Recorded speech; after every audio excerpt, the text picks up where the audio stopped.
നമുക്ക് ചായയുടെ സമയത്ത് ഇതേപോലെ കുറിക്കാനായിട്ട് ഒരു പയർ അങ്ങോട്ട് റോസ്റ്റ് തീർത്താലോ ഓവനില് ഇടുവാവില്ലേ?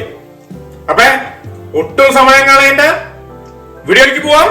ജോസ് മോസസ് കിച്ചൺ. നിങ്ങൾ ഇതേപോലെ ഒരു ബീൻസ് ഫ്രൈ ചെയ്ത് കഴിച്ചിട്ടുണ്ടോ?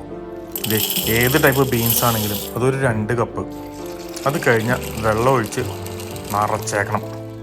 അത് കഴിഞ്ഞാൽ അതിലേക്ക് ഉപ്പ് 1 table spoon, baking powder 1 table spoon ഇട്ട് ഒരു 4 മണിക്കൂർ അല്ലെങ്കിൽ ഓവർനൈറ്റ് അത് അങ്ങോട്ട് സോക്ക് ചെയ്തേക്കാം. അത് കഴിഞ്ഞാൽ അതൊന്ന് സോഫ്റ്റായിട്ട് ബോയിൽ ചെയ്തെടുത്തേക്കാം. ഇനി നമുക്കത് മാരിനേറ്റ് ചെയ്യാം.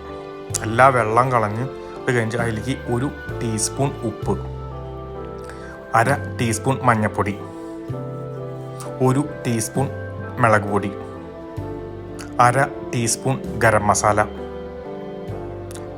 1 ടേബിൾ സ്പൂൺ വിനാഗിരി, 2 table spoon olive oil, 1 teaspoon കുരുമുളക് പൊടിച്ചത്. ഇതെല്ലാം ഇട്ട് അങ്ങോട്ട് നന്നായിട്ട് മിക്സ് ചെയ്ത് നന്നായിട്ട് മിക്സായി ഉറപ്പായി കഴിഞ്ഞാൽ അതിനൊരു 15 മിനിറ്റോളം അവിടെ വയ്ക്കാം. അപ്പം അങ്ങോട്ട് പിടിച്ചോളും. അത് കഴിഞ്ഞാൽ ഓവൻ ഒരു 400 ഡിഗ്രി ഫാരനൈറ്റിൽ അങ്ങോട്ട് ചൂടാക്കാം. അത് കഴിഞ്ഞാൽ ആ ബീൻസ് ആ ട്രേയിലേക്ക് അങ്ങോട്ട് ഇടാം. പാസ്മെന്റ് പേപ്പർ ഉണ്ടാട്ടോ, അപ്പോൾ നല്ല ക്രിസ്പായിട്ട് കിട്ടുള്ളൂ. അത് നന്നായിട്ട് ഒരു ലെവലിൽ അങ്ങോട്ട് സ്പ്രെഡ് ചെയ്തേക്കാം. അത് കഴിഞ്ഞാൽ ഓവനിലേക്ക് വെക്കുക. ഒരു 30 to 35 മിനിറ്റ് എടുക്കും കേട്ടോ, അത് നല്ല ക്രിസ്പായിട്ട് വരാനായിട്ട്. ഇനി നിങ്ങളുടെ ഓവനിൽ ചിലപ്പോൾ ചെറിയ വ്യത്യാസങ്ങൾ വരും.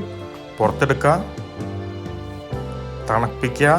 അത് കഴിഞ്ഞത് ഇതേപോലെ അങ്ങോട്ട് കിട്ടും.